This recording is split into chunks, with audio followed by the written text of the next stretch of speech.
Hi everyone, and welcome back to the Indie Pop Girl, the podcast for music chat, new releases, hidden gems, and nostalgic deep dives. We're continuing with the Underrated Gems series this week, and for the penultimate episode, I'm bringing back an artist who I've already covered on the podcast.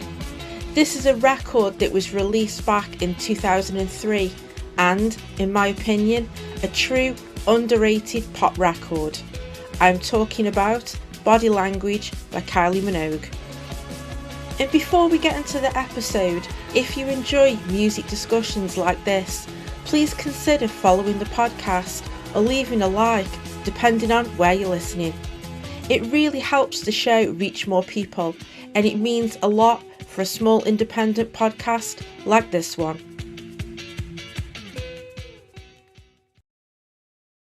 Body Language is the 9th studio album by the Princess of Pop, Kylie Minogue. It was released on the 10th of November 2003 by Parlophone. Following on the huge critical and commercial success of her previous album Fever from 2001, Kylie yet again switches gears for her next project. She easily could have produced a Fever 2.0 and continued this success streak. But this is Kylie. One thing that I really admire about her is the clear creative ambition, and Body Language is another reinvention in Kylie's vast discography. Kylie collaborated with many writers and producers for Body Language, including Kathy Dennis, Karen Poole, Johnny Douglas, Richard Stannard, Curtis Mantronic, amongst others. The overall sound is influenced by the mid-1980s, and Kylie talked about using Scritti Politti as her main reference point. Despite the huge roster of talent in the songwriting and production team, Body Language remains a tight 12-track record. It's cohesive all the way through. Musically and vocally, Kylie explores a more sensual side. She experiments with synth pop, dance pop, with hints of R&B, funk, and sparse electronica, which is demonstrated with the lead single, Slow. I won't be covering in this episode how I became a fan of Kylie, so if you are curious and want to know more, please check out my previous episode covering Impossible Princess as part of my Throwback Friday series. Body Language was well received by critics, but some were critical as they felt some tracks were not catchy enough. I really don't know where they're coming from with that statement at all. Yes, it's more understated than Fever and less camp than Light Years, for example, but Body Language is still a polished pop record, and there are plenty of catchy moments. I really respect Kylie in trusting her instinct. She doesn't follow trends or make the same record twice. I have mentioned so many times on this podcast that the 2000s is my least favourite decade for music. Like I explained last week in my James Dean Bradfield episode, there are some exceptions to the rule, and for a pop record like Body Language to land in 2003 is quite remarkable. I don't think people were ready for this sensual, sophisticated side to Kylie, and were probably craving the dance floor bangers. But like most records which were critically panned at the time or didn't pull in the big sales numbers, usually end up getting a re-evaluation years later.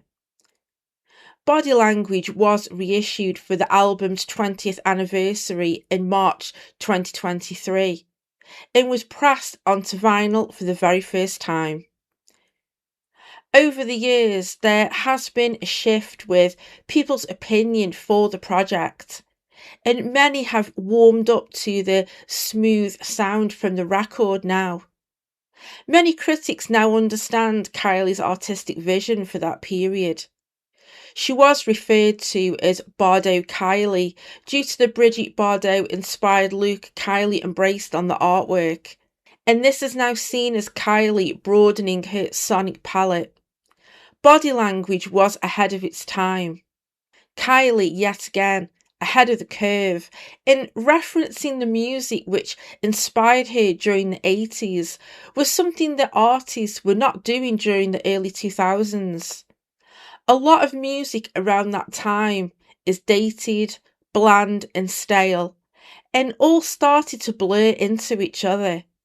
I think if Body Language was released during the 2010s, when a lot of artists was starting to incorporate the sounds of the 80s into their work, I think it would have been received a lot more positively. Like Impossible Princess, Body Language is another underrated classic in Kylie's discography. It's one of my favourites from her, and it's aged perfectly. It is the perfect candidate for the underrated gem series. And if you are on the fence about this record, then I hope you will give it another chance. I love this sound from Kylie, and I really hope that she will explore this sound in the future, maybe with a modern twist, as I really enjoy her softer, breathy vocals when she is in this lane. And if you are new to Kylie and this record, then I hope after this episode is finished that you give Body Language a listen. If you enjoy a smooth production with some catchy tracks, trust me, don't listen to the critics. I guarantee that you will find plenty in the record to enjoy. And her visuals with this era in the form of the music videos are nothing short of stunning.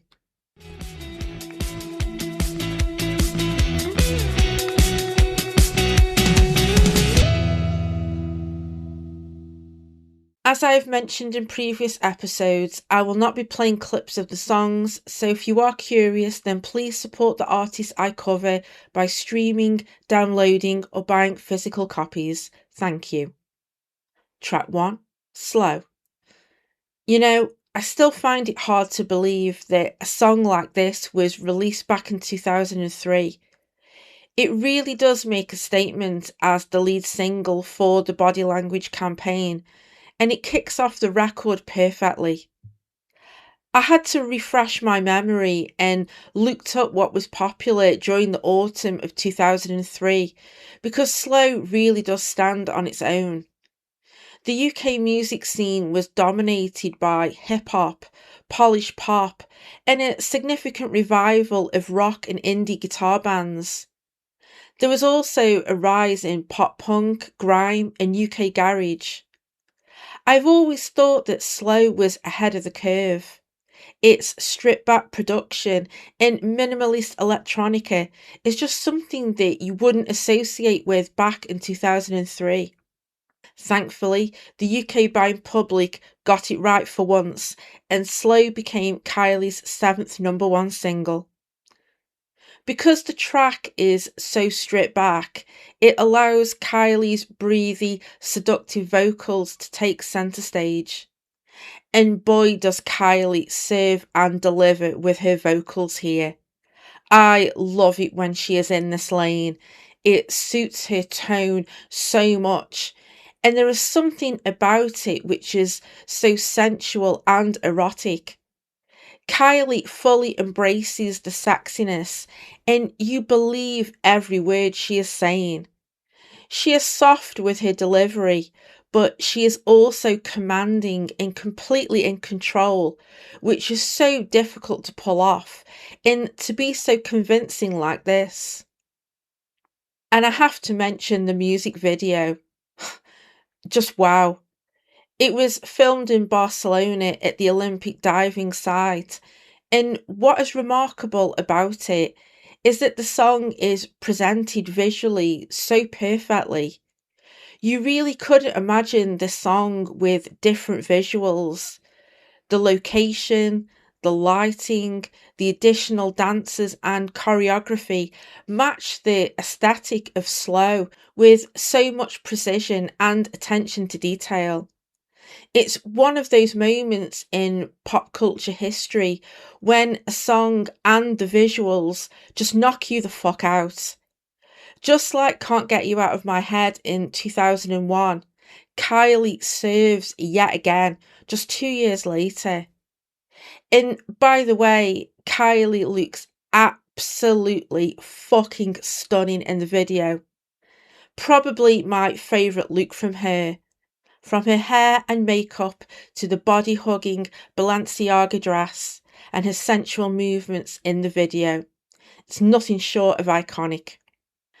I would say that Dua Lipa's video to Illusion is a subtle nod to Kylie and the slow video. It will be a video that will be used as a reference point in many years to come. It's Kylie's favourite song from her career, and it will always be one of mine. Track 2, Still Standing. Still Standing quickly changes the pace of the record, and Kylie offers a more classic funky rhythm with this track.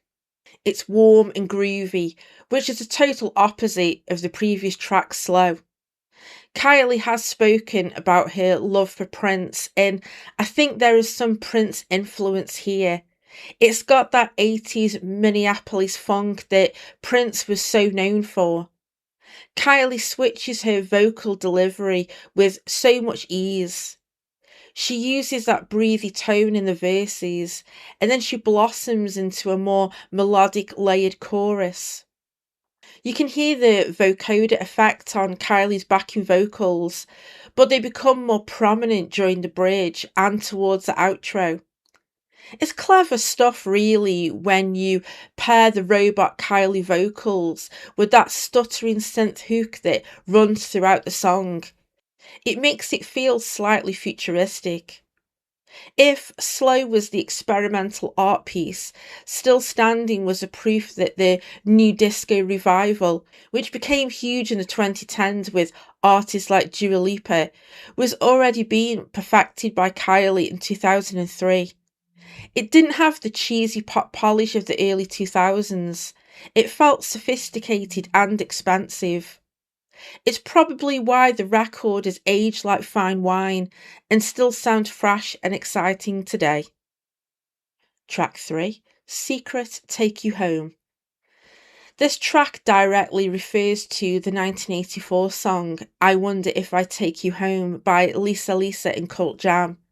And I will be honest with you, I was on the fence about this track for the longest time. It's not a bad song at all, but I just think that the other tracks on the record are much stronger.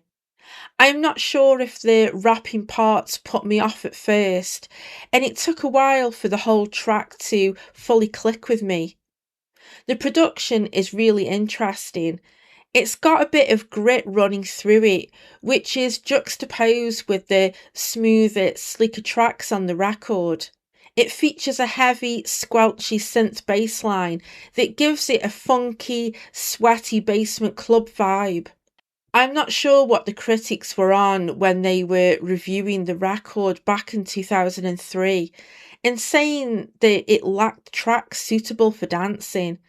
You can't get any more obvious than this song. I love the video game like blips and retro electronic chirps that is in the production. It's a clever addition and fits in the 80s theme and influence with body language. Kylie also includes a nod to Janet Jackson's 1987 hit The Pleasure Principle with the line, "Don't confuse emotions with the pleasure principle." Kylie is subtly incorporating the sounds and influence into the tracks, but at the same time, the production is still ultra modern in that she wasn't following 2003 trends just to have a hit.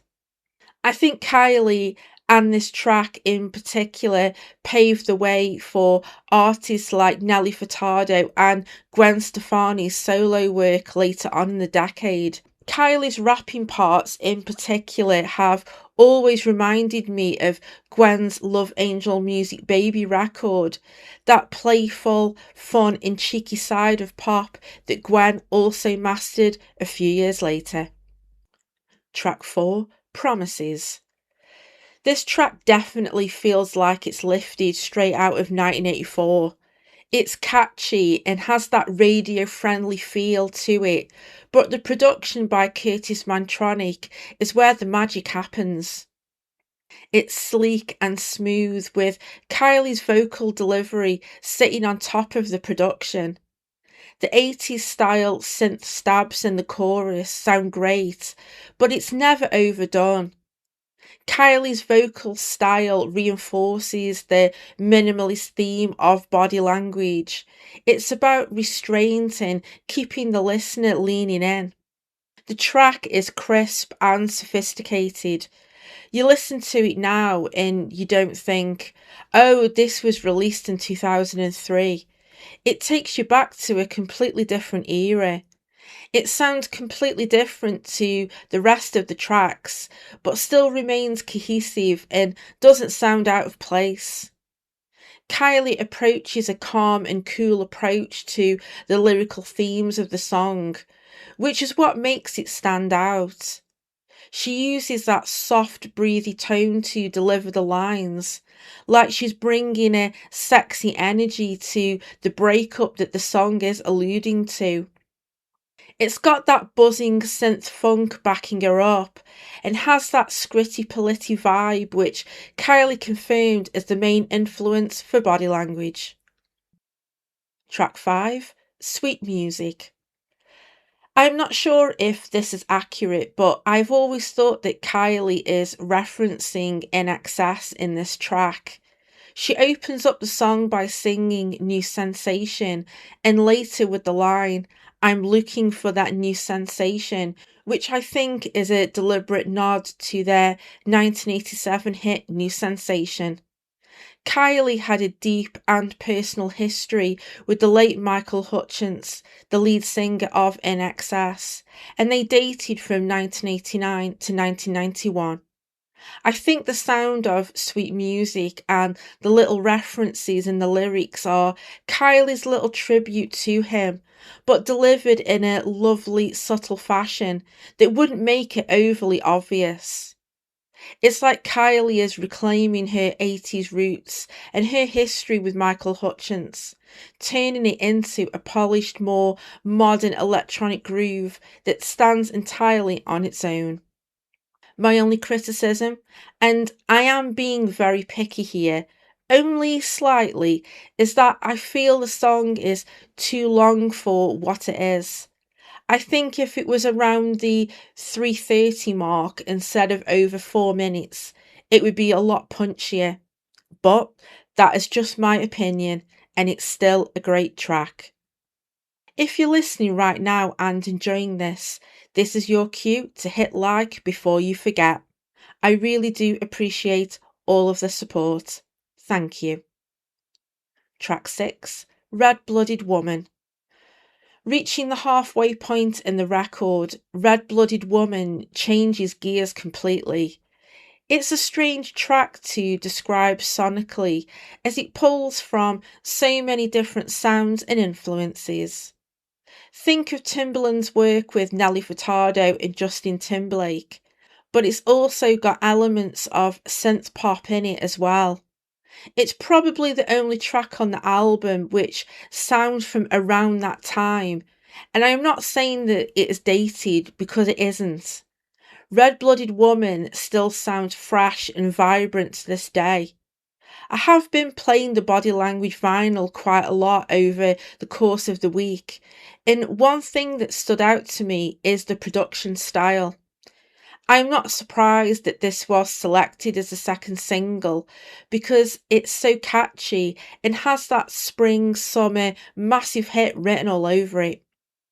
Kylie again makes a subtle 80s reference with the line, You got me spinning round, round, round, round like a record, which alludes to You Spin Me Round Like a Record by Dead or Alive, which reached number one in the UK back in 1985. Funnily enough, the track was produced by Stock Aitken and Waterman, which feels like a full circle moment. They ended up launching Kylie's solo career just a few years later. I'm telling you, you will not get that la la la hook from the song's bridge out of your head for days after listening to this track. It's still going round like a record in my head. Track 7, Chocolate. Chocolate was released as a third single and it slows down the pace. The track is warm and sophisticated, reminiscent of the quiet storm genre that was popular, especially with artists such as Sade in the 80s. Kylie's vocal performance is understated. She uses her breathy register and whispery tone, and it works in a song like this. The production by Johnny Douglas lets the arrangement and Kylie's vocals breathe. It's never overdone. It's got that perfect smooth balance of pulling in the quiet storm vibes and incorporating it with funk and disco. Some critics at the time criticised the song of being dated. Well, I completely disagree. Chocolate still sounds lovely in 2026, and that's down to Kylie's vocal ability. Like Slow, Chocolate continues that sensual edge to body language. It's got some erotic undertones to it, which I really dig. This sexy but sophisticated ballad is driven by Kylie's approach. She just knows how to deliver something like this without it coming across as cringe or unsexy. The music video, directed by Dawn Shadforth, is a tribute to old musicals produced by Metro Goldwyn Mayer. It fits the sound of the song perfectly. When music videos were music videos, they were served like a visual extension to the track, and I see the video to Chocolate like a piece of art. Kylie's videos for this era were truly outstanding, with some beautiful outfits and cinematography. Track 8, Obsession. So this is not Obsession by Animotion, which became a hit in 1985, a total banger by the way. This Obsession is completely different. Sonically, this track is a strange one, another Curtis Mantronic production, but this time it leans more into a sleek R&B feel with the Timbaland-esque beat. It's also got some 80s vibes creeping in as well, and that's what makes it so unique. Despite the lyrical content of alluding to this broken down relationship, Kylie still sounds like she's the one in control of the situation. The ex-partner she's describing is self-centered and shows narcissistic tendencies. It seems like he's trying to win Kylie back in verse 2 with the lines, "Call me up 1,000 times, you're hanging on the line, waiting for me to react, but we've been here before. It's just going round in circles with this person, and Kylie knows this. She says, I never wanted a second act. I saw it all clearly, but you didn't hear me." Verse 3 is quite telling that it doesn't fully complete the story or that the relationship has ended. Kylie sings, "Remember the mind games driving me insane when my life was not my own, and even though you have gone, it still carries on and I can't stop it." This person sounds like a total piece of shit, and I'm glad Kylie kicked his ass to the curb. Despite the toxic nature of the lyrics, it's still a bop and works like a treat in the second half of the record. Track 9, I Feel For You. We have another slight change of pace with I Feel For You. It shares the same title as the 1979 Prince song, which became a huge hit all over the world for Shaka Khan in 1984. This is funky, driven by that disco-style guitar which drives the track. It's got some great production, and this track has some of my favourite vocals from Kylie on the entire record. The sample of It's My House by S. Buchanan and Earl Buchanan that is featured quite heavily in the track might be a little jarring for some, And to be honest, it took a while for me to fully warm up to it. But since revisiting this record recently, it started to all click into place now. Something that also clicked into place is the use of heavy rainfall into the song's production. It made me think of Janet Jackson and her records. Often, towards the end of her projects, she will have one or two of the sex songs which are sensual in nature. This soft focus approach was used by Janet, and Jimmy Jam and Terry Lewis incorporated this atmospheric sound into Janet's love songs, with Kylie making the direct reference to the pleasure principle early on in the record. This time, the Janet reference serves as an atmospheric extension embedded into the production. Track 10, Someday. Someday is one of my highlights on the record for sure, featuring additional vocals from Green Gartside, the frontman of Scritti Politti. This is just the most perfect collaboration.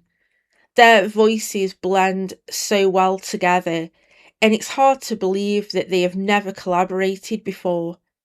The sonics of Someday and the smooth electronic production sound like a Scritti Politti track, and that is what is so clever about it. And it just makes sense to feature Green Gartside. His sugary sweet vocals with Kylie's breathy tone are what really works for me. My interpretation to the lyrics of Someday is that it feels like a continuation to Obsession. It feels like Kylie has ended the relationship for good. She sings, I want my records back to get my heart on track. You think I can't be alone? Well, this woman's here to show you. You tell him, Kylie. The lines in the bridge are fascinating, and having them delivered by Green Gartside makes it all the more interesting. To me, it reads like a split personality dialogue or internal monologue at that point in the song. Green Gartside has a famously soft, high pitched, and almost ethereal voice. By having him sing the bridge, it sounds less like a guest feature and more like a gentle conscience or a guardian angel whispering to her. It's very meta. She is literally being comforted by the sound of the artist who shaped her musical taste. The way Gartside's vocals are mixed, slightly hazy and woven into the synths, supports that he isn't a character in the song, but a texture of her own mind. And that is such clever, detailed songwriting. And it's always fun when two artists you admire come together to deliver such a brilliant collaboration like this. Track 11, Loving Days. The only ballad on the entire record, and this is placed as the penultimate track. This is just my opinion, but I think Loving Days would work so much better if it ended the record.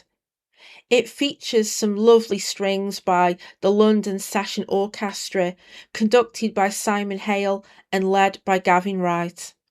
It feels a bit full circle here, as I mentioned the London Session Orchestra in my recent episode covering Happiness by Hertz, which Kylie also has a feature. Please check it out if you haven't heard it already. I feel that when the strings appear at 3 minutes and 4 seconds, it instantly reminded me of Come Back to Me by Janet Jackson from her Rhythm Nation record. I don't know if it's another Janet nod, but I am here for it. Janet is also a pop icon, and I love it when queens support queens.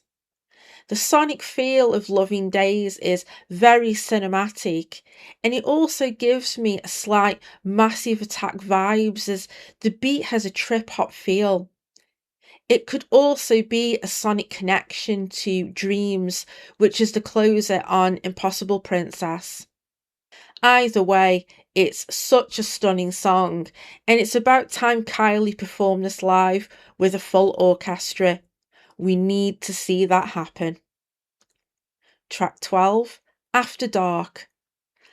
I am not sure if you would agree with me, but After Dark and Loving Days should be swapped in the track list placement.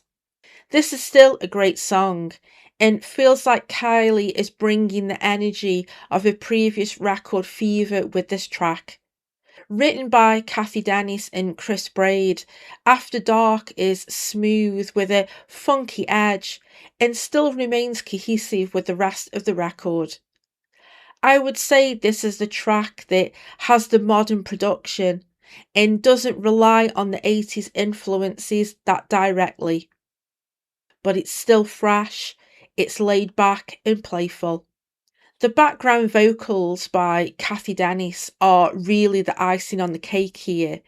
You can feel her presence here, and I love that her vocals are mixed slightly higher so she blends perfectly with Kylie. You can imagine Kathy doing a version of this on her own, and it would still work really well. Kathy's debut move to this is a total pop classic, and it's about time that record was repressed on vinyl. She is so talented as a songwriter and musician, and her work with Kylie is fantastic. As After Dark is the sultry, smooth dance pop track with elements of R&B and funk. I think placing this song in the penultimate slot on the album would have been a better decision. This would have allowed the more experimental, orchestral Loving Days to stand alone as a powerful closing statement to the record. I would be interested if any of my listeners out there create their own director's cut versions of albums and swap songs around in the track list. It definitely has the potential to elevate a record. Please let me know if you have done this and what albums have you tried this with.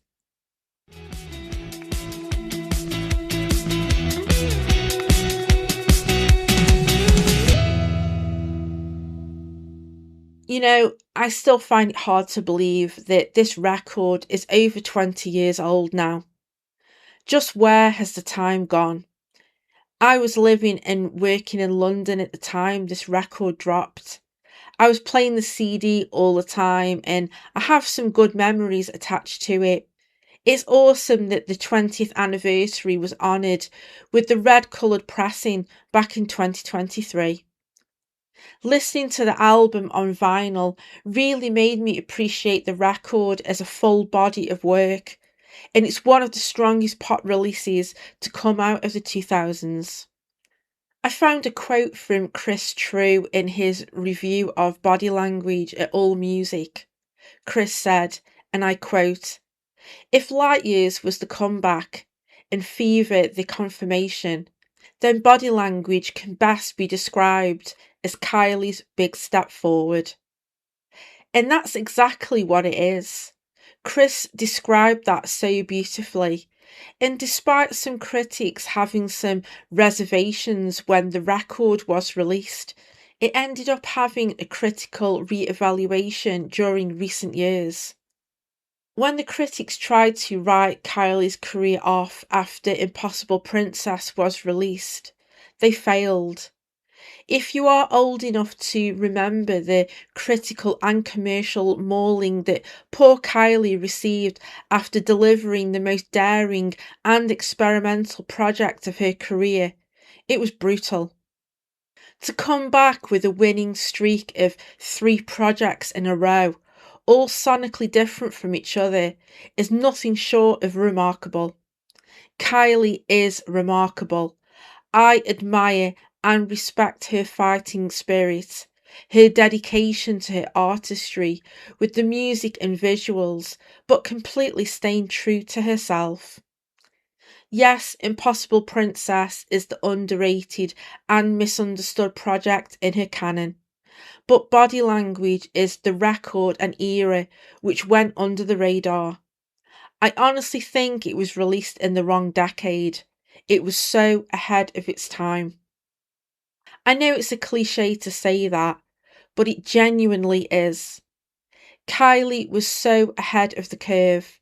The 80s trend was something that artists weren't pulling into their work during the early 2000s. You might have heard the odd sample or interpolation here and there, but during that time, the 80s trend was not oversaturated as it is now. Kylie paved the way for Gwen Stefani's Love Angel Music Baby, Nelly Furtado's Loose, and even Bionic by Christina Aguilera. By the 2010s, when it was in full swing, the 80s trend was far wider, and to be honest, it's never really gone away. It's a decade that people look back on fondly. The music and the films of that era were just unstoppable. Kylie's homage to the 80s is uniquely her, pulling in her personal influences and the music she connected to growing up, but at the same time still sounding fresh and modern. Despite the big singles, Body Language remained underrated. Because it's not flashy and not full of bangers and bops, but it's become highly regarded in Kylie's discography. Kylie opted for understated. She explored new genres and sounds, but it stands as one of the most creative projects that Kylie has ever done. If you've passed on Body Language in the past, please find the time to give it a listen because it's incredibly rewarding. It's part of my Kylie Holy Trinity with Impossible Princess and Fever, and one that I will continue to spin now I own it on vinyl for many years to come. Thank you so much for tuning into this episode. If you've enjoyed it, I'd really appreciate it if you could follow, like or share, as it helps other music lovers discover my podcast. If you're listening on YouTube, don't forget to like this episode and subscribe to the Indie Pop Girl podcast. It really helps the algorithm push the video out to more people, and as a small independent podcast that's still growing, every like and subscription genuinely makes a huge difference. I'm posting full episodes, shorts and little teasers over there, so there's always something new to watch. Let me know in the comments if you love this record and if you are a fan of Kylie. I always read and respond to comments, and I love hearing what you all think. You can also find me on Instagram and Threads at The Indie Pop Girl and on TikTok at The Indie Pop Girl Podcast. And if you want to dive even deeper, there's a public Spotify playlist called Favourite Tracks from Podcast Episodes, where I add some of my top picks from each record I cover. It's updated as new episodes drop, so you might just find your next obsession. I'll be back very soon for the final instalment in the Underrated Gems series. I'll be talking about a pop record from 2024 from an artist who I haven't covered on the podcast before. It's a huge pop album with some amazing production and vocals, so stay tuned. Until then, I'm Rachel, the Indie Pop Girl. Thanks for listening, take care, stay safe, and I'll see you next time.